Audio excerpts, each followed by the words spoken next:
told to death what she said is true. Coming up in this episode, we're going to talk about Opel, Vauxhall, Holden, GM, and anything else I can think of when it comes to this car. So if you haven't already, hit that subscribe button.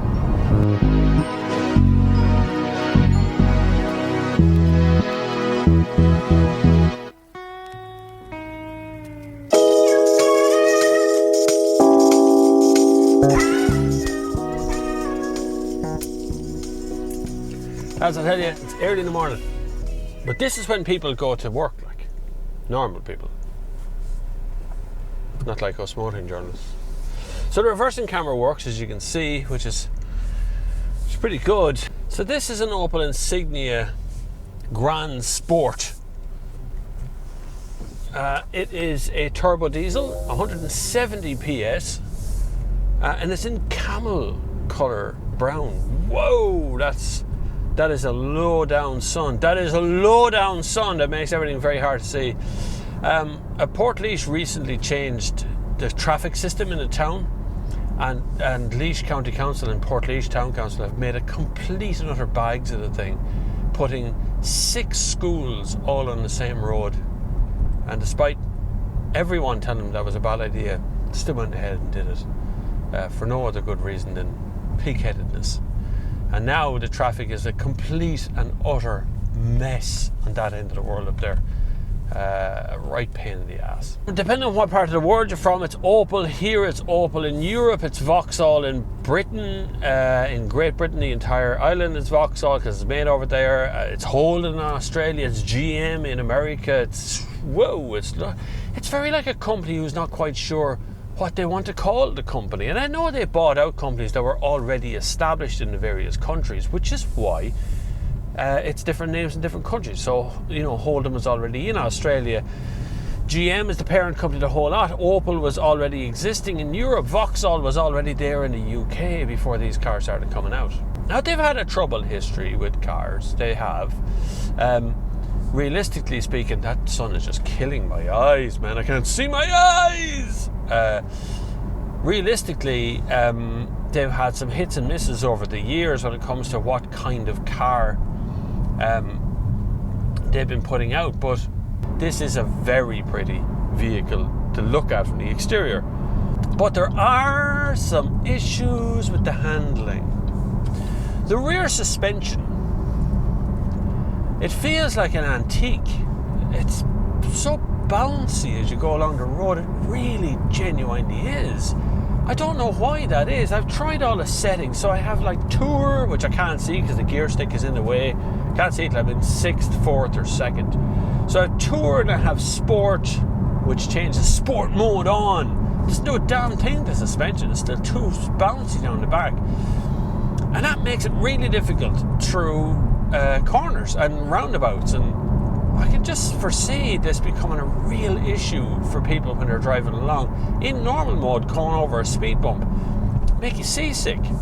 It's not quite as bad in sport, but I have a feeling that's just my brain thinking I'm in sport mode. It must be better.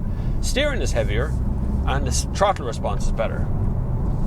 And realistically, the lean in the corner is an issue when you're driving along. So Tour, I don't know what Tour does.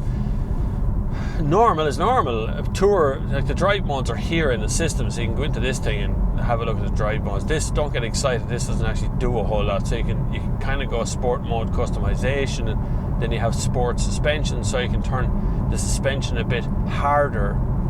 And so that sloppiness is counteracted by the sport mode, but then sport mode is even just a touch bit too firm.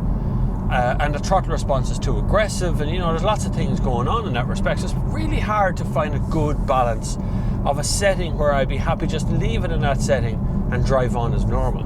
Now you can go into auto mode customization, which allows you to be able to change the comfort sensitivity and things inside it, but that makes it so bouncy down the back. It's so hard to deal with the car. It really is. I wish they'd just settle on a decent mode for everyday driving, and then give me Eco and Sport, the two of those, and stop fiddling about with hundreds of different customization options and all this other stuff.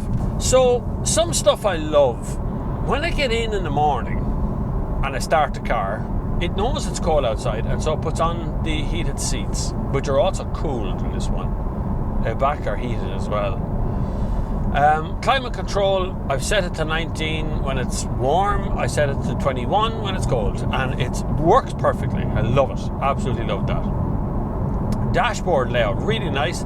It's a mix of both electronic dials and non-electronic, so mechanical dials as well, a little bit of both. One in the middle is electronic, the ones on both sides are electronic, the ones far out are mechanical, and it's kind of nice to see the difference in a whole lot. This one has active cruise control, which works perfectly, and it has active lane keeping, which is not quite as aggressive. It also has City Safe, that City Safe system, which has operated a couple of times, but it didn't hit the brakes for me. It just went bip, bip, bip, bip, bip. Just let me know a car in front of me had stopped, which was clever enough, actually. I don't really have a problem with the system in this. It's not terribly sensitive. Sat-nav is also built into this one, as well as this one also has Opel OnStar, which you may have heard a lot about.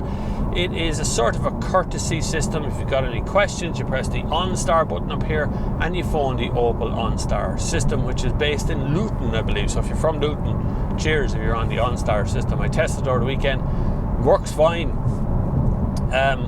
This also has the emergency system. Obviously, if something happens to your Opel or your Vauxhall while you're driving along, you press the emergency system and you can ask them questions. This one, as well as all that, has Wi-Fi. So the car broadcasts a Wi-Fi signal, which anyone in the vicinity of the car can hook up to. You can have at least seven devices attached to the car at any one time. And depending on the plan you pick is how much data you're going to get. So depending on how many times you want to use the car. So you can clearly see that the car is kind of aimed towards a business user. Although my daughter sat in the back seat, my two daughters sat in the back seat of this car the other day on a trip watching Cookies World C on YouTube, which is here, Cookies World C. Cookies World C. Yeah, that one. I could hear it in the back seat, and they were streaming it directly from the Wi-Fi in the car. It was flawless. For the whole journey was absolutely flawless. Never once, not missed a beat, no buffering, no nothing. So I was really surprised about that. Worked perfectly. So I have no doubt that the system works, but these are ongoing prices you're going to have to pay. So that's a data plan. Another data plan. So if you've got one on your phone, which I do, I'm with 3, I have unlimited broadband, or data. It's unlimited, and that cost me 30 quid a month, I think, or 25 quid a month, something, whatever it is. And so you'd have to put that on here along with that in your car, or reduce one bill over the other. So, but the good part about it being in the car like that means that you can have it on your laptop or any device. Whatever device is in your pocket can be used on the Wi-Fi rather than just your mobile phone. I suppose, to sum it up a little bit, I can't really complain too much about the Opel Insignia Grand Sport. It is undoubtedly one of the prettiest cars in this segment. It definitely gives a Passat a run for its money on exterior looks alone. The problem is, when I sit in it, I find it very easy to criticise. One of the criticisms, of course, would be cabin noise. In normal mode, the suspension is too soft. It's very bouncy down the back. Even across that bump there, I can feel it. These seats, although absolutely exceptionally gorgeous to look at, with heated and cool system inside, it's all electric on my side, and it even has massage built into it, aren't very comfortable. That's a problem. There's so many little things that just bother me about the car that I find it difficult for you to say, yeah, definitely get it. It could be the spec, and I have a funny feeling it is. I have a funny feeling if this had fairly standard cloth seats in it and was the kind of middle spec one, that it would actually be more comfortable than this one. And then we come on to the singular last problem that has bothered me for generations of Opel Insignia: the boot. The boot has, and still has, 2 lumps in it. Now the lumps are kind of spread out into different places, but they're still there. That's an issue, guys. Seriously, if you're pushing in a cardboard box into that boot, you're going to hit those lumps as per bloody usual. And despite every motoring journalist in the world complaining about the lip and the edges and the ramp and the whatever you want to call it in the various Opel Insignias, it's still there. The suspension still intrudes into the boot space. I don't know why Opel hasn't solved that. It doesn't seem to bother any other car manufacturer out there to get rid of those lumps and bumps that are in the car. So why is it a problem in Opel? And still a problem in Opel. So cheers, thanks for watching. You're very good to watch this far. But if you have, and you haven't seen one of these videos before, you probably aren't subscribed. So click that subscribe button before it goes any further. And if you wouldn't mind checking out that little Patreon link, it'd be really good of you to do that as well. But until the next time, I will see you on the far side.